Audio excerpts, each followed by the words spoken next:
and welcome to the strangest gig I've ever played. True tales from the studio and the stage. I'm your host, Chris J. Norwood. On the podcast with us today is one Mason Adams. Mason is relatively new to this music thing. He picked up the guitar 7 years ago and immediately started writing his own songs and put a band together. That band is the Mason Adams Project, and they're starting to gain traction here in the DFW scene.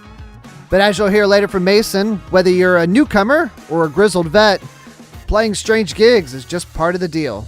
So let's get to it. Welcome back to The Strangest Gig. Again, my name is Chris J. Norwood. I'm your host. Before we get started with Mason, I want to let you know about a few things coming up. My new band, Chris J. Norwood and the Knockdown Dragout, has a show coming up at Sundown at Granada here in Dallas, April 20th at 8:30. Knockdown Dragout is a 9-piece, modern-day, vintage-inspired rhythm and soul review. It's going to be a whole lot of fun. This is kind of our first show, and I'm really excited to play these shows. We'll have the full band, the horn section, background singers, the full deal. It's going to be a lot of fun.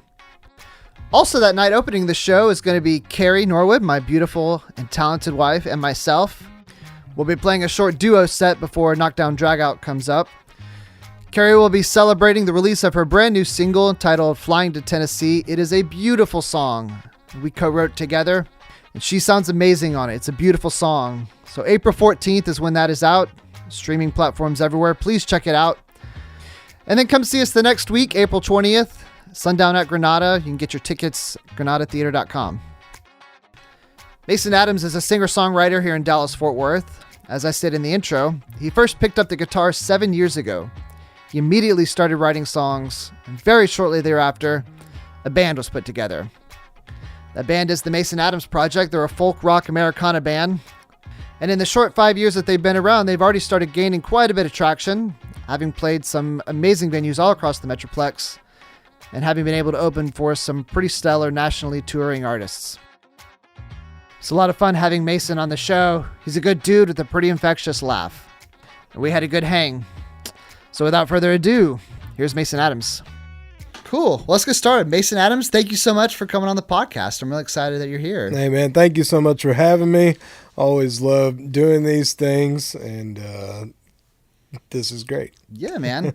So let's get into it. Tell me about your current gig, what you're working on currently, any projects you got going on, or albums, or anything like that.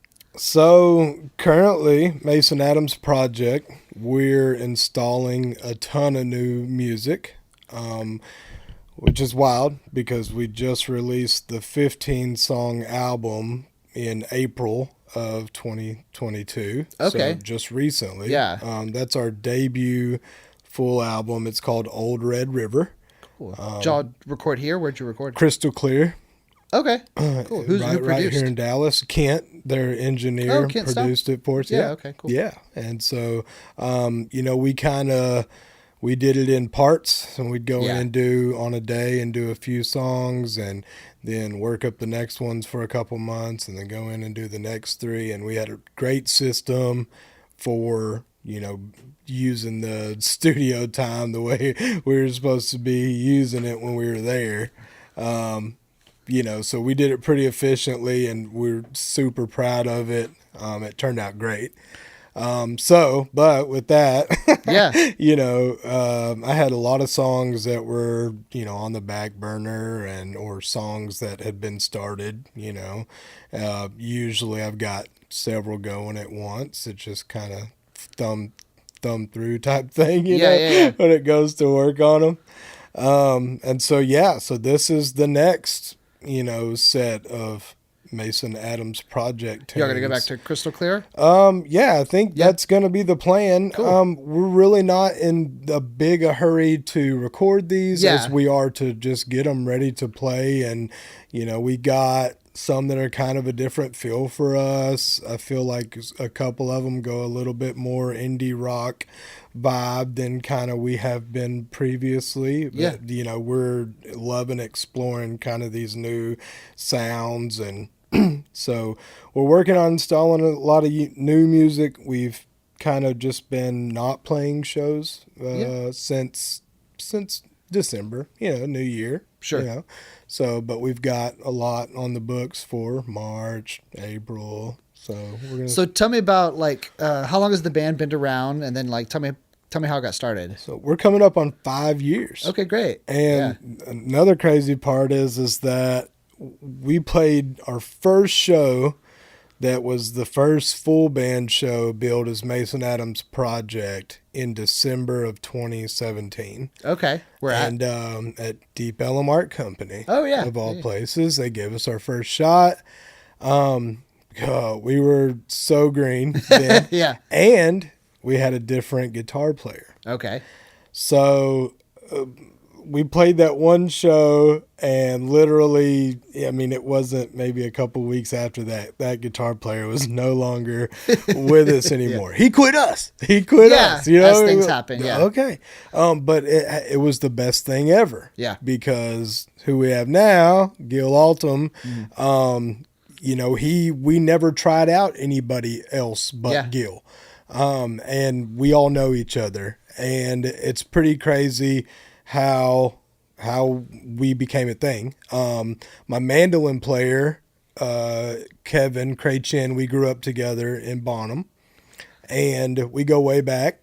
So I love y'all's y'all setup, which is like a typical, like, you know, rock band setup plus the mandolin. That's super cool. It pretty much is. It pretty much is. And I don't, the only way I can describe it honestly is that, I mean, Kevin, in my eyes, Kevin was always in the band. Right. And we had played music together growing up, where I was playing some bass guitar and I was a drummer. Mm-hmm. And so he was the guitar player, and I would play djembe dynamic, like on school trips and stuff like that. Yeah, you know? Sure. So me and Kevin grow up together, but, you know, we grow apart. He goes to school, I go to school, you know, whatever. And then I started teaching myself guitar not until I was 28. Yeah. So this is like 7 years ago. So as soon as I could, you know, start putting 3 chords together, I really didn't learn just a ton of cover tunes. I started writing my own songs. Kind of right off the bat. Yeah. You know, and being a drummer and having right hand down, right, where I could strum, I was doing strum patterns and stuff, you know, relatively quick. Yeah. And then I just kind of had to start learning chording, you know, and all that. But as soon as I could learn chords, I started writing songs. And if I didn't know a chord, I would write a song with that chord in it to force me to play it while I was writing that tune, you know. That's so weird to think, you know, just self-taught, you know, at that time, and where we're at now. It's crazy. You don't get often to reflect that far back like this, you know. Sure. So me and Kevin go way back. So Kevin, you know, he's accomplished guitar player and mandolin player. Does he just exclusively play mandolin in y'all's thing? He does. He has. Yeah. That's what's so cool about it. I mean, because you see the bands that have like the utility guy, and I've done that in bands, played mandolin, you know, played the utility thing. But to have the band like that just does the mandolin, that's super cool. So he was always, you know, we started playing together, you know, and whether he knew it or not, he was always going to be in the band. So then there's the second story. There's more than one version that has been told, but the closest version that I have is that Jordan Raymer, our bass player, and I met down in Austin one night through a mutual friend who I went to go visit, and then we ended up partying on 6th Street. Mm-hmm. And I knew that he was a bass player. And then somehow, randomly, you know, like 18 months later, Jordan has now moved up here at the same time that I need a bass player. Oh, wow. And so I was Kismet. like, we talk, and I'm like, don't you play bass? And he's like, I do. And I'm like, well, you know, we should play. So, you know, we got together one night and played, and then we're just like, okay, like this feels good. And, you know, Jordan was pretty green, had been playing bass for a long time, but, you know, pretty green as far as like knowing what notes and all this and everything at the time, I feel like. And everybody's just grown so much. But like Jordan had worked at Saltgrass Steakhouse in San Marcos, Texas with this guy before named Peter. Yeah. Who was a drummer who happened to live in Grand Prairie. So Jordan calls Peter one night and says, "Hey, we need a drummer. Come play with us," you know? Yeah. And it was like a one night thing. And I remember Peter came in and he's like, "I'm not really looking for a permanent thing, like more looking to be kind of a hired gun, you know, type situation." And we're like, "Well, you know, we're not really looking for that." and then we just kept rehearsing, and to the point where we were rehearsing at his house. Yeah. You know, for a while. And it was like, it worked out great. And then we rehearsed with the old guitar player, and then the show at Artco, debut show, then old guitar player goes, and Peter goes, "Oh, in San Marcos, I used to play music with this guy, and he is now living back in Dallas and wants to play some music." Yeah. And so we're then like, "Oh, we'll call him up." Yeah. And this is, you know, Gil Altum, who ends up being the lead guitar player. But it's been the same roster for now almost 5 years. That's great. It blows my mind. So had you played a bunch of shows before that Artco show? Well, so no. Yeah. I had played several acoustic shows and, like, you know, some open mics and stuff. But in college, we recorded, produced, released rap mixtapes. Okay. And so I had performed on stage many a times for a crowd, and, you know, something that was comfortable for me already. So that's why once I started putting these songs together, I mean, I don't know. Maybe every musician maybe wants their songs to be heard by more people. Maybe they don't. Yeah. I don't know. I did. Yeah. You know, I felt like what I was writing had a message that maybe other people would like. Yeah. You know, and then, you know, I love music anyway, and live music, you know, is my passion anyway. Yeah. And so every other night of the week, I was standing at the front of the stage just looking at whoever else was on the stage playing guitar going, "Man," you know what I mean? And it was really, I think, you know, I told my mom at age 5 that I wanted to be Garth Brooks when I grew up, you know, I still do. Yeah. I mean, God, dude's amazing. Oh yeah. I mean, what a performer. He's a legend. Yeah. What a performer, you know? I mean, this whole thing's mind blowing to me because I didn't even pick up the guitar until I figured, you know, late in life. Sure. You know, and then it wasn't 2 years. Kind of before the next thing you know, we have a band. Yeah. You know, that was super fast. And then our catalog is pretty extensive for what it is. I mean, we put out the 5-song EP, which was Lessons. And that was in, I think, mid 2019 when that one came out. And then, the 15-track, you know, full album. And then, you know, our live shows, sometimes we play a couple of different cover tunes and stuff too. So we got songs now. Yeah, it's and great. It's pretty wild. That's cool.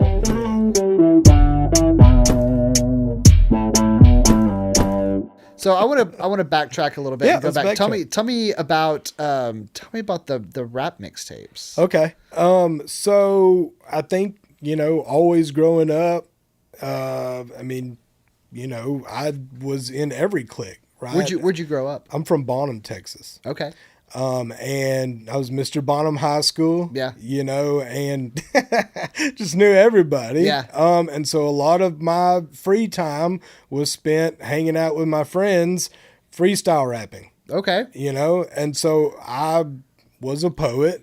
Am a writer. Yeah. You know, and so these words and stuff like that, flow, used to come relatively easy to me, you know? And I don't really know. I think it was the first time I ever had like a laptop and had Acoustica by Mixcraft downloaded on it. Okay. And it was like, so you're putting beats together yourself and just kind of rapping over them? More like just getting other people that are making beats and Okay. we're putting them on SoundCloud for free. Yeah, or, okay. You know, that type of thing.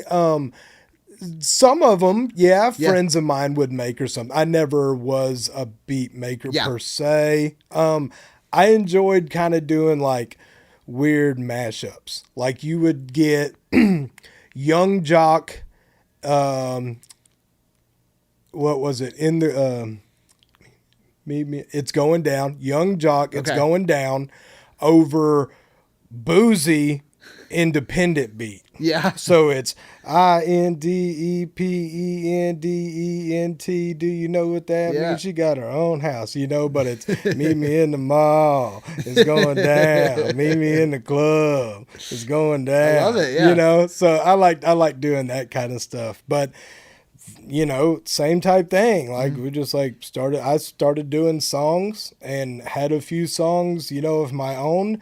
And then, you wanted back then it was like the features thing. Yeah. Right? Like who could you get to feature on your track and your album and stuff. So I was at college in McPherson, Kansas. I went to McPherson College. It's a 4-year private liberal arts school. And met other guys from Texas and California and Wichita, you know, who also rapped. That's cool. So, I mean, we just kind of started putting out mixtapes, and we do like the little small Kansas college tour and, you know, nightclub deal. And it was fun. Did you ever do that? Would you ever do that again, or maybe do some of that? Absolutely not. No? I don't see that habit, but that's not to say that I didn't, because one time I did. Yeah. I graduated college in 10, and I think it was in 2000, late 11 or 12. I produced a show, my first ever show to produce in Dallas, and it was called Poetry in Motion. Okay, yeah, I remember that. And it was at the only show that we ever blasted good was at Quixotic World. We rented out that space for the evening and threw a big party with several rappers, several DJs in between. And I came out of retirement that night. Cool. That was from the time I graduated college in 10. You know, it was like a year and a half hiatus, something like that, and did that one-off show, and then that's been the it that's cool. of the rap career. Yeah. That's cool.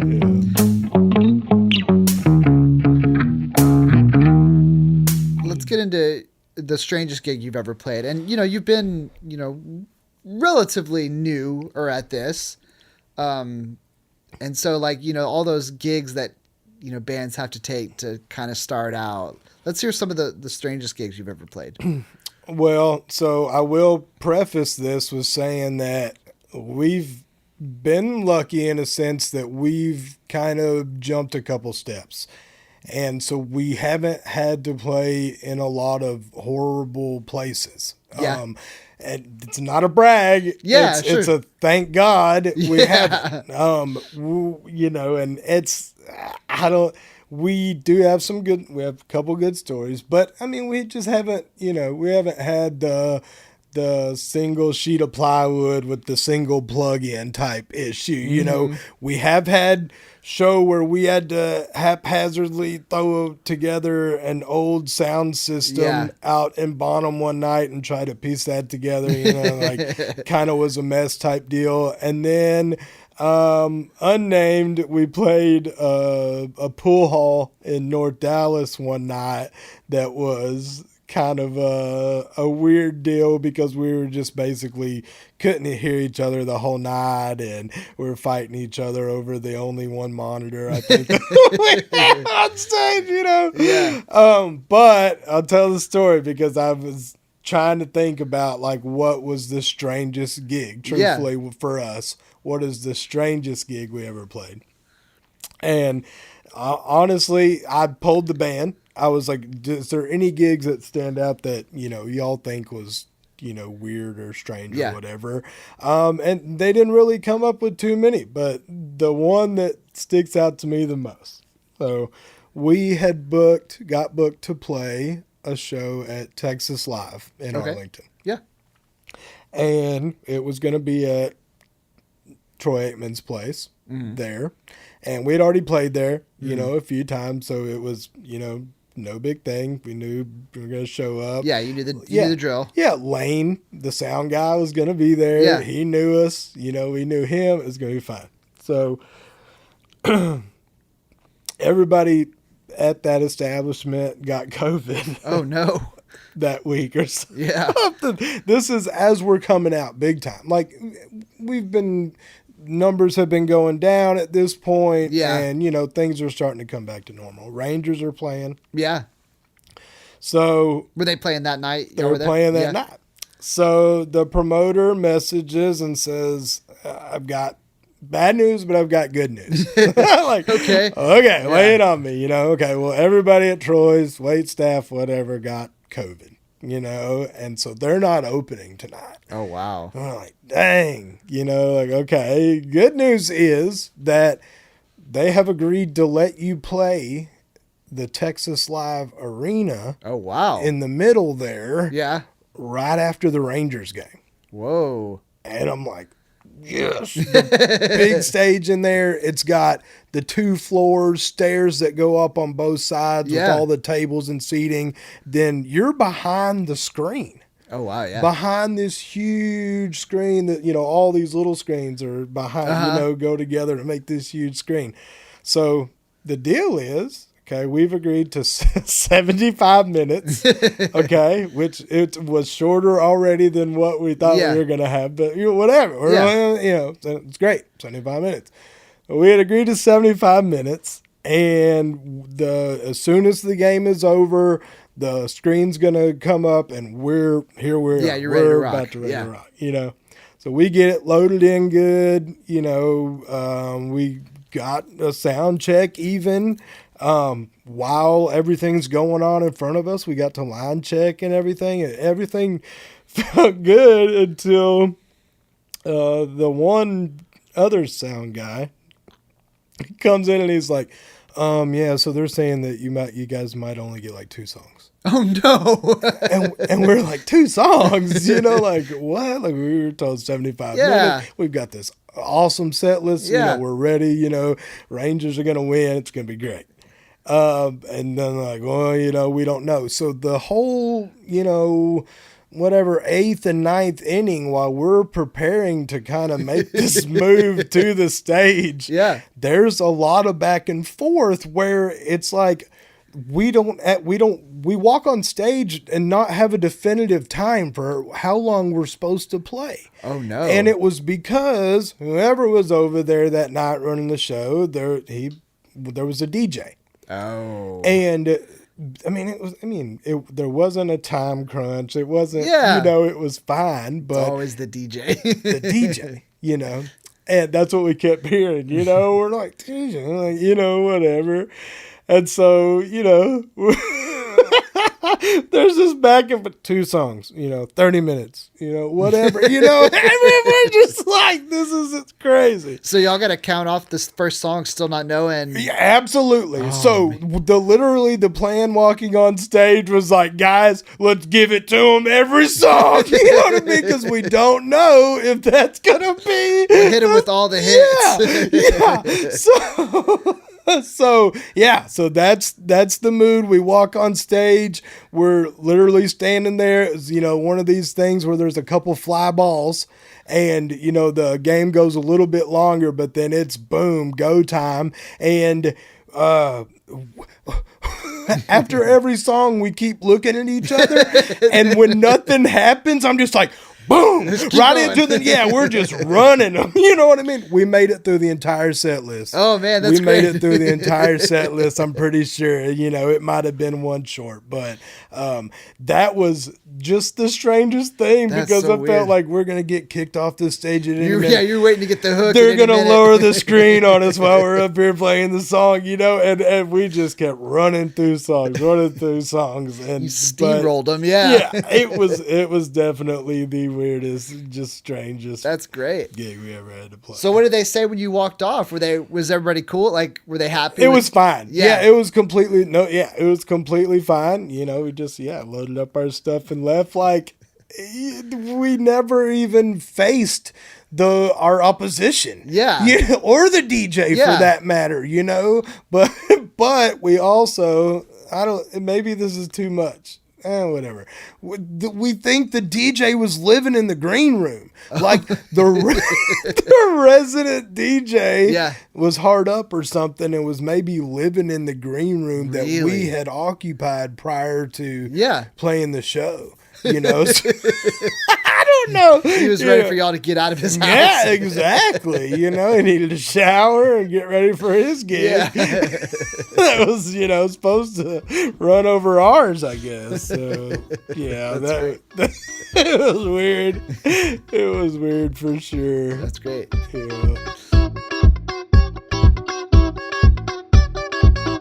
So tell me about your dream gig. Like, you're a band still, you've had some accomplishments, but you're kind of gaining some traction. What's your dream gig? Venue, bill? I mean, really and truly right now, for me, it's like, there's a couple, right? It's Granada Theater. Yeah. And it's the Kessler. Yeah.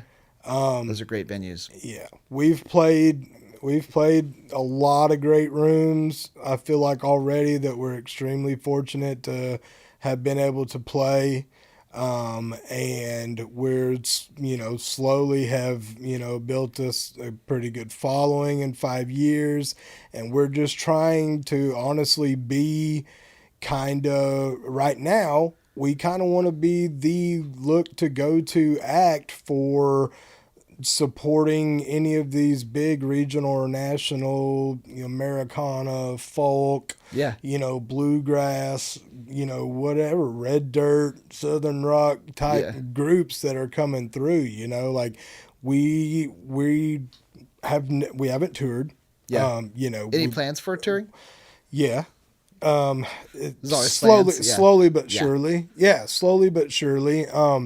The one that we have discussed most has us going back to Kansas. Okay. Where I went to college. Yeah. And then working our way back down 35 and doing kind of the Kansas, Oklahoma, Texas type thing. Yeah, that's great. Yeah.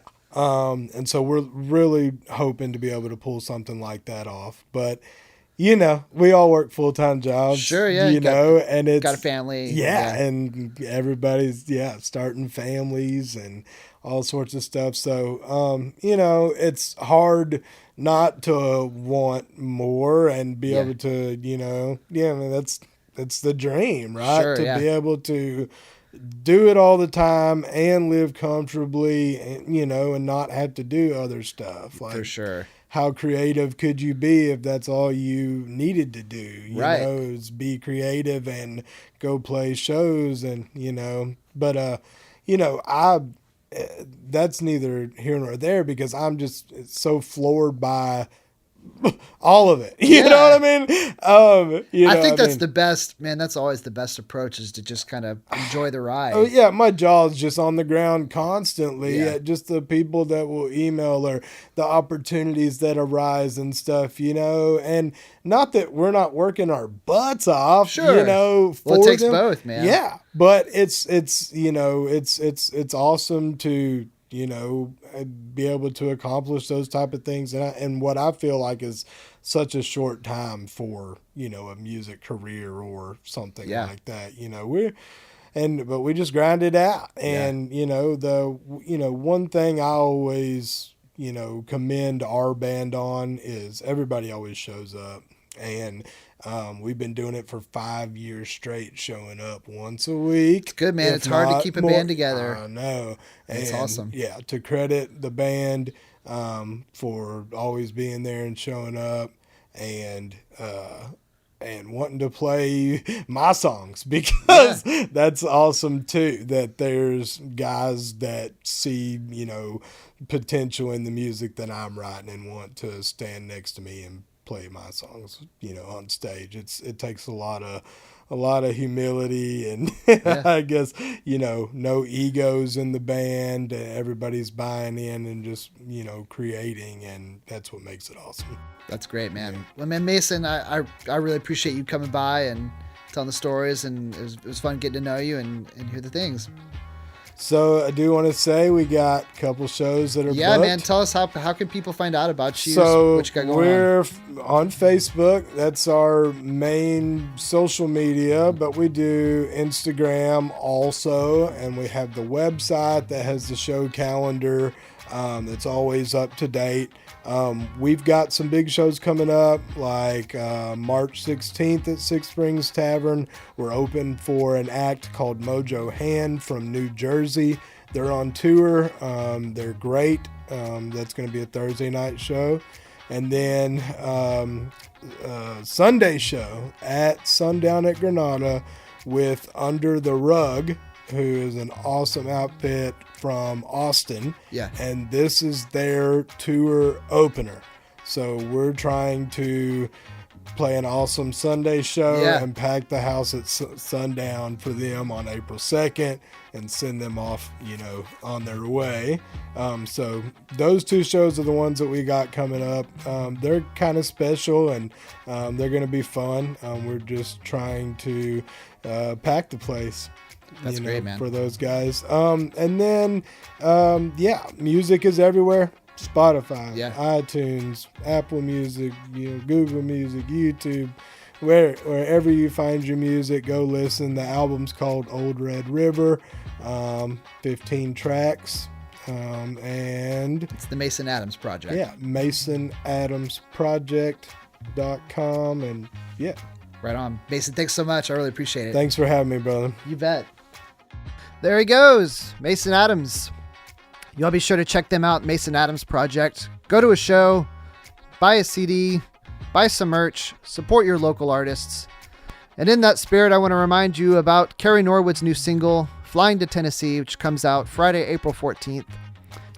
And then come the next week, Thursday, April 20th, 8:30 p.m., see her and myself and my new band, Chris J. Norwood and the Knockdown Dragout. You can get your tickets at granadatheater.com. We hope to see you there. And until next time, whether you're a newcomer or a grizzled vet, hope to turn the TVs off for you when you play.